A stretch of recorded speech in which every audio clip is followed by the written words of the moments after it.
Assalamualaikum, welcome back to Invest Saham. Pada video ini kita akan update money flow untuk saham big banks dan saham menarik lainnya. Sebelum lanjut, disclaimer on, ini bukan ajakan jual beli saham, so langsung saja kita ke pembahasan. Jadi hari ini IHSG mengalami koreksi 0,04% di level 6.878. Untuk market regular hari ini ada net sell asing sebesar 6,9 miliar dan di all market 31,6 miliar.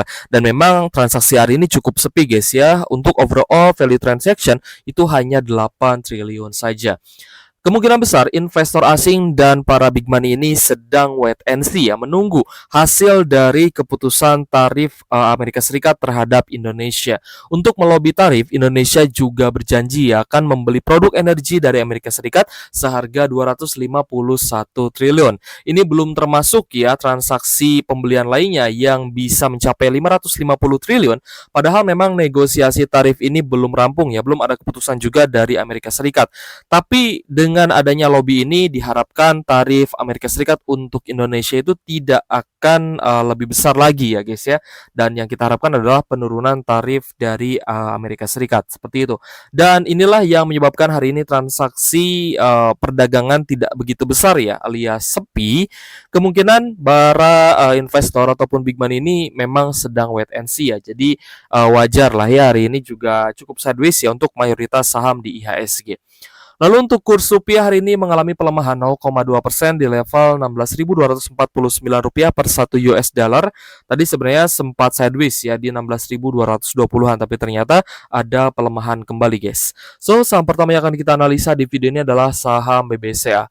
Untuk BBCA kembali sideways ya setelah kemarin ada candle hijau ya, meskipun memang masih koreksi 0,2% dan hari ini juga koreksi 0,8% ya ke level 8.600. Tapi memang kita perhatikan perdagangan hari ini cukup cukup sideways dan malah ada koreksi ya.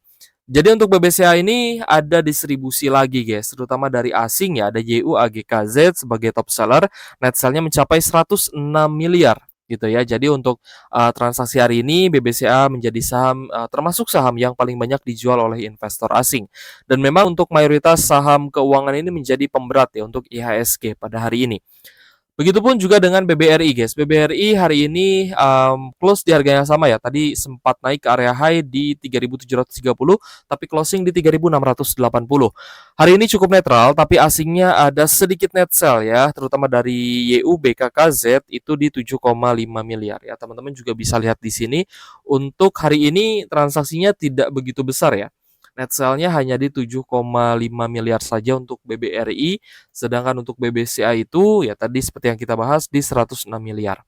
Ya, jadi untuk investor asing di saham BBRI dan BBCA ini masih cenderung net sell. Sedangkan untuk Bank Mandiri hari ini juga ada koreksi 0,6% di level 4.740, namun sudah ada akumulasi kembali guys ya, terutama dari AK, YU dan juga CP. Jadi untuk Bank Mandiri jika kita perhatikan hari ini ada net buy asing tapi tidak begitu besar, hanya 32,3 miliar saja. Nanti kita akan bahas ya untuk 4 saham yang hari ini diakumulasi asing dan harga sahamnya malah naik dan ada tanda reversal juga. Kita bahas terlebih dahulu, ya kita rampungkan untuk big banks-nya. Untuk BBNI hari ini juga koreksi 1,2% di level Rp3.970 per saham. Untuk BBNI teman-teman harus wait and see dulu ya, karena ini sudah mulai jebol support di bawah 4.000, jadi ada potensi BBNI malah bisa turun sampai di support di 3.600-an. Untuk hari ini ada distribusi terutama dari investor domestik ya, sedangkan investor asingnya ada sedikit net buy. Ya, jika kita perhatikan distribusi besar untuk BBNI hari ini ternyata dari domestik, sedangkan asingnya ada sedikit net buy di 2,4 miliar saja. Jadi bagaimana Kak untuk saham big banks-nya? Apakah ini waktu yang bagus untuk pembelian? Jawaban saya ya dari kemarin juga masih konsisten bahwa di level support sekarang ini adalah level pembelian pertama ya, averaging down pertama untuk teman-teman yang mungkin ingin averaging down ya. Kenapa ini adalah titik untuk buy satu, untuk averaging down satu? Ya karena masih ada level support yang berpotensi bisa dicapai lagi nih oleh big banks ya.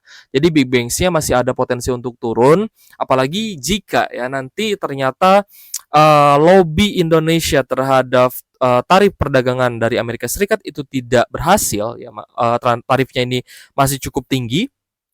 maka itu akan menjadi sentimen atau katalis negatif untuk saham di Indonesia. Nah, maka dari itu teman-teman juga sebenarnya untuk sekarang ya, kenapa saya bilang ini masih di pembelian atau buy satu atau averaging down satu, agar teman-teman itu bersabar, agar teman-teman itu wait and see gitu ya, melihat terlebih dahulu apakah akan ada katalis positif atau sebaliknya akan negatif. Nah, jika negatif berarti teman-teman akan dikasih diskon lagi. Kalau misalkan nanti teman-teman buy ya buy satu ini tiba-tiba tarifnya misalkan 0 gitu ya, 0% gitu ya.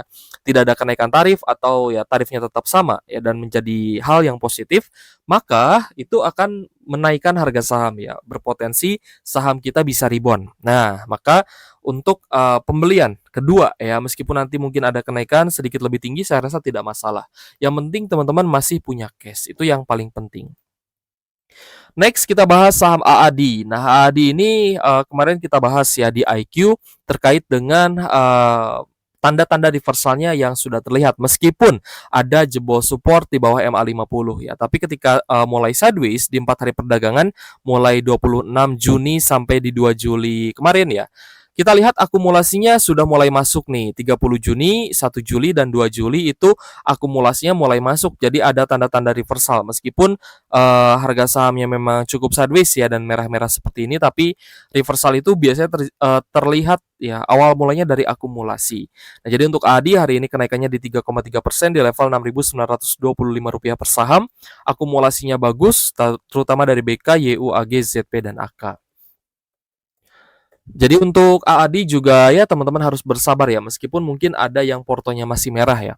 Untuk AAD ya kita sudah mulai melihat adanya net buy ya guys ya di 4 hari perdagangan terakhir dan ini bagus, hari ini pun net buy 25 miliar ya dari investor asing sehingga harga sahamnya naik di 3%-an. Nah, ini juga bagus ya teman-teman yang mungkin baru entry hari ini sudah langsung hijau juga di portonya karena beli di area oversold dan sudah terlihat adanya tanda-tanda akumulasi, ini adalah pembelian atau zona beli yang sangat-sangat bagus ya. Kalian beli di zona oversold, harga sahamnya sudah turun atau ada koreksi dan mulai sideways, plus akumulasinya terlihat, maka ya kita tinggal buy and hold saja ya, tinggal bersabar saja setelah teman-teman beli di area supportnya. Lalu juga ADMR hari ini menunjukkan tanda-tanda reversal ya, ada kenaikan 4,3% di level Rp965 per saham. Kita lihat hari ini ada akumulasi ya, terutama dari ZP dan juga AK.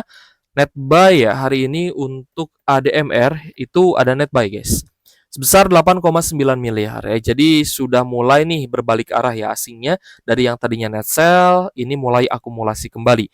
Sehingga untuk ADMR pun layak ya untuk teman-teman pantau. Semoga nanti ADMR bisa kembali rebound. Lanjut ke MDKA guys. Untuk MDKA ada kenaikan 4,7% di level Rp2.090 per saham. Untuk MDKA hari ini ada akumulasi terutama dari ZP, CCKZ dan juga BK. Kita cek ya, untuk saham MDKA ini ternyata net buy-nya cukup besar yaitu di 40 miliar rupiah. Yang 40,2 miliar guys untuk net buy asing di MDKA. Jadi hari ini kenaikan 4% diprakarsai oleh akumulasi dari investor asing ya. So overall untuk saham-saham yang memang kita lihat ya ada reversal itu mayoritas juga memang saham yang kembali diakumulasi oleh investor asing setelah penurunan harga sahamnya kemarin ya. Jadi setelah turun ini mulai diakumulasi kembali tanggal 26-30 Juni, harga sahamnya naik dan ya ini reversal yang bisa teman-teman tunggangi ya untuk melakukan trend following. Lalu untuk saham PGEO untuk Pertamina Geothermal kita lihat ya ada kenaikan 5,8% di level Rp1.440 per saham. Ada akumulasi terutama dari AK, PDCC dan juga ZP. Kita cek untuk PGEO ada net buy dia dari investor asing di 10,7 miliar. Ini mulai berbalik akumulasi kembali. Jadi untuk kenaikan lagi ya untuk PGO ini bisa teman-teman manfaatkan nih untuk take profit di harga yang lebih tinggi karena saya rasa masih banyak teman-teman yang belum take profit ya. Karena kan kemarin sudah ada koreksi juga. Jadi dikhawatirkan nanti kenaikannya tidak akan lebih tinggi lagi ya, maka teman-teman bisa incar untuk take profit itu di zona resisten di 1610 ya guys ya. Kalau misalkan ada tanda-tanda pembalikan arah lagi, ya teman-teman silahkan mulai cicil jual saja tidak masalah ya. Tapi yang penting adalah metodenya. Ya ketika kalian cicil jual, ya misalkan cicil jual di 1400 di 1490 sampai 1500 itu boleh ya. Ini sel 1, sel 2-nya bisa di 1570 itu sel 2 dan nanti kalau misalkan ternyata hanya mencapai di 1620, setidaknya teman-teman ada penjualan di 1620 tersebut ya. Agar nanti teman-teman bisa jual di harga tertinggi meskipun secara porsi tidak begitu besar. Itu pun yang kita lakukan ya ketika kita mengakumulasi saham, kita tidak langsung all in ya. Kita bertahap saja, guys. Apalagi untuk long term investment ya, itu harus banyak bersabar. Oke guys, jadi kita akan coba rekap ya. Saham yang hari ini paling banyak diakumulasi asing ada Antam, Goto, MDK, lalu ada Bank Mandiri, AADI, BRMS, Cepin, UNTR, lalu ada PGO, Telkom, ADMR, ITMA, JPFA, Aces, Bull, Tepia, Bird, lalu ada LSIP dan Medco ya. Ternyata LSIP hari ini melanjutkan kenaikan ya 3,5%. Sedangkan untuk saham yang hari ini paling banyak dijual oleh investor asing ada BBCA, BRPT, Adro, Cuan, ITMG, Unilever, SSIA, Akra, KRYA, PTBA, Dewa, Astra International, MBMA, Film, Toba, BBRI, Bumi, BKSL, dan saham Archie. Oke guys, terima kasih sudah menonton ya dan semoga bermanfaat untuk teman-teman. Ya, kondisi atau situasi hari ini memang kita lihat masih banyak nih big money ataupun investor besar yang wait and see. Dan itu pun yang harus kita lakukan guys ya, kita ikuti kemana arah uang mengalir. Jadi teman-teman dalam dunia saham itu terkadang kita harus ngegas gitu ya, kadang kita harus ngerem, kadang kita harus injak kupling tipis-tipis gitu ya, injak setengah kupling alias kita berjalan perlahan alias wait and see, seperti itu. Oke guys, terima kasih sudah menonton, thank you for watching, see you on the next video. Wassalamualaikum warahmatullahi wabarakatuh.